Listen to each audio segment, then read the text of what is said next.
Got a secret, can you keep it? Swear this one you'll save.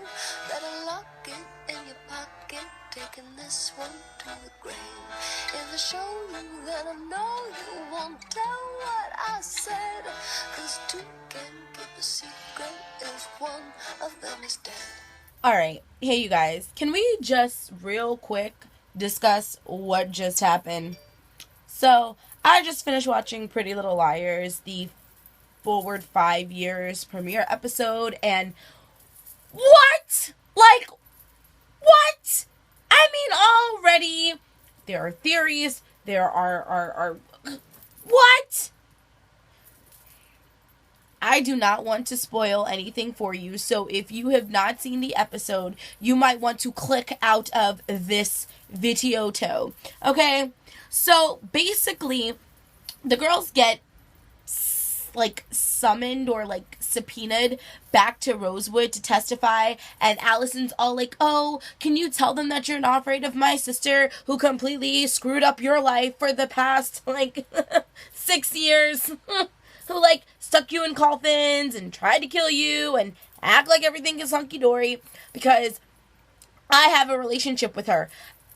Allison, you are a selfish little prick. Like, legit. So, you think after 6 years of going through hell and then flashing forward 5 years into the future, these girls would have learned something. There are two things that these girls should have learned from everything they've gone through. Number one, they need to stop drinking. Every time they drink something, okay, something happens. Okay, their drink is always spiked. Notice how this started just like the first season's episode, okay? They were drinking, and now all of a sudden for the previews for next week, it's like, oh, well, while you were asleep, okay, this is what happened. Like, okay, we're starting a Sandra Bullock movie. No! Okay, so that's rule number one. Stop drinking, okay? Stop leaving your drinks places. Stop trusting people to make your drinks. And lesson number two, stop lying! After 6 seasons, you have not learned that lying gets you absolutely nowhere.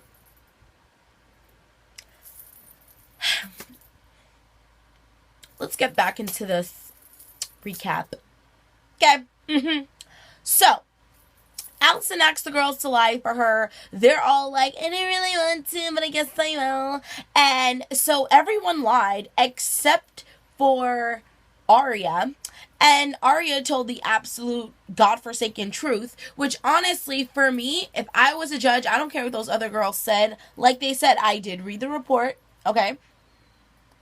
If Arya sits up there and says that every time she's in total darkness or whatever, she just starts thinking about A and she has all these flashbacks, I wouldn't let her out just off of that pure purpose alone. Then you have a Mona who was emotionally disturbed, and she initially was going to be like, nope, she needs to stay in jail. And then all of a sudden, you know, she's like the Tin Man in like The Wizard of Oz, and she gets a heart. So now Mona's all like, just let the girl go home. Being in there is what messed her up. No. Okay, her father not accepting her as being transgender is what messed her up. Her mother lying about everything is what messed her up. The people of Rosewood, Pennsylvania just need to learn how to tell the truth. Because you know what? It ain't that serious. It just ain't. Okay? So, they come back, they all lie with the exception of Arya, and Mona switches her story from she was afraid of her to no, she's not afraid of her, she actually empathizes for her.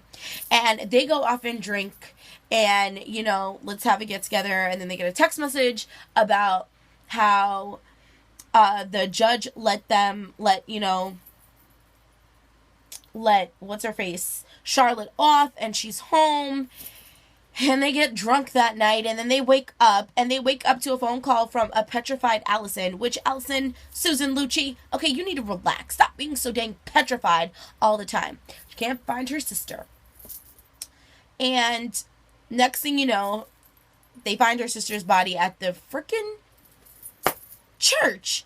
What? Why do people keep doing these unholy things at the church? So sacrilege. Anyway, so, of course, anyone who watches Pretty Little Liars knows that it can't just be as simple as that. Oh, she committed suicide. No one believed that for a second. No one in their right mind, no one who watches Pretty Little Liars, none of you little liars, including myself, knows that she just jumped. Okay? We knew that wasn't true. Then Sarah Harvey pops up, okay, at the funeral. And it's just a recap of, like, everything that happened in the first season, minus them getting a text message. But a shady car window goes up and drives off, okay? Then it shows you next week's episode, and there's cameras that can prove things, and it's back to being 100% Pretty Little Liars. Now, what really irritates me is that the show is supposed to be over. This is supposed to be the last season. I don't understand why they spent the last season starting a new murder mystery. I don't get it. If you plan on continuing it, fine. But who wants to go through this again? Oh, Malanta.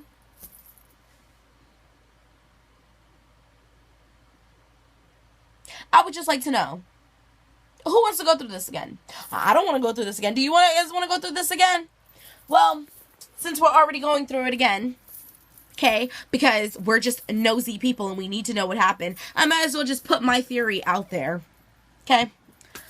So, obviously, whoever killed Allison was banking on the fact that the girls were going to lie. Not Allison, Charlotte. Whoever killed Charlotte, they were banking on those girls lying for Allison, because again, back to the 2 lessons they should have learned throughout the past 6 seasons. Okay, they need to stop lying, especially for Allison, because lying for Allison don't get you nowhere good. Nope.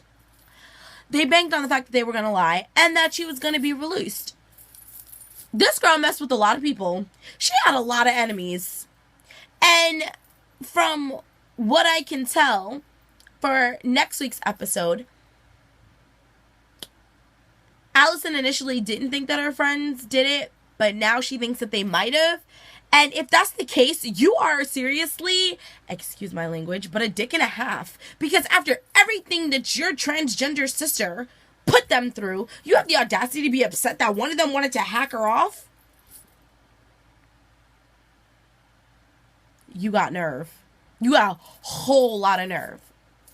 Anyway, so obviously they were banking on them lying, because anyone, seriously, if you want to gamble on Pretty Little Liars and be sure to win, you can always gamble that they're going to lie and get themselves deeper and deeper and deeper into a hole. So they were banking on that they were going to lie so that way Charlotte could get out. So whoever killed Charlotte obviously knew that she was going to be coming home. And this was all part of the plot. Some people might think it's Mona. Some people think it's Sarah Harvey. Honestly, they all have motive to want to kill the girl. She completely messed up all of their lives for so long. Okay, I'm surprised they just don't put the whole freaking graduating class in Rosewood, okay, in jail. Because they all have motive. Who do I think did it? I don't know who I think did it. If you follow me on Twitter, then you would know that, like, my Twitter was blowing up, obviously, because, you know, your girl had to tweet about this, because it's life. But I don't know who I think did it. I don't know. If you guys saw it, what did you think? Like, who do you think did it? My highest suspects right now, I would have to say, are like Mona and, oh my god, what's her name? Sarah Harvey. But I kind of feel like they're the 2 most obvious suspects.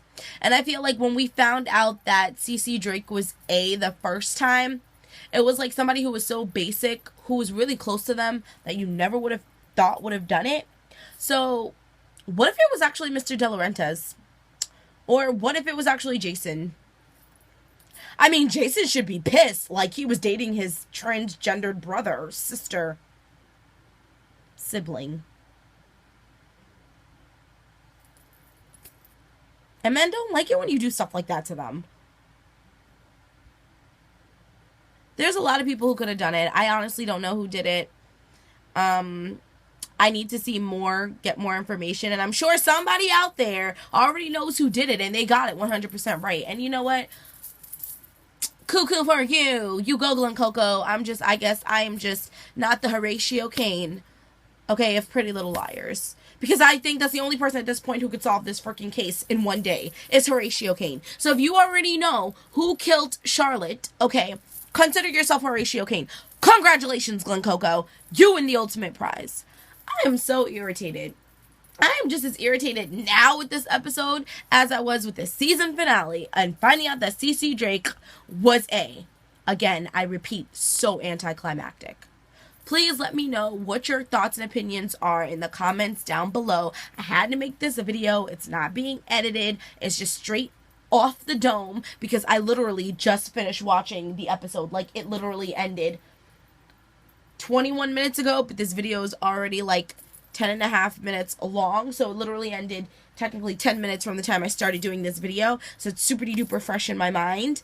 I was also putting together my phone because I got a replacement phone and I was putting that together. But yeah, just so many questions, so many things. Side note, can we just talk about how sad it was to find out that Emily's dad died? How sad was that? Like, you know what? I didn't even get into that, okay, you guys? I started talking and rambling about the ridiculousness of the show. But let's talk about it. I mean, really, 5 years after they graduate high school, they all end up being in, like, their careers with the exception of Emily. She seems to be the only one who was so screwed up that she couldn't concentrate. And the fact that she lost her father didn't really help. And technically, contributed to her father's death because her father was just, like, always making sure that his kid was okay. Like, that was really, really, really, like, foul. That was really foul. And P.S., who else wants to see Toby and Spencer back together and Hannah and Caleb back together?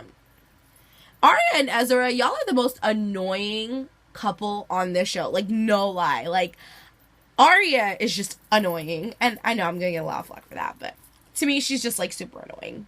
And her relationship with Ezra is so annoying. Like, they're both just so annoying. But yet they both always bring out the best in each other. And I mean, this first episode, there were so many questions, like, what happened when he went to, where'd he go, Central America or wherever?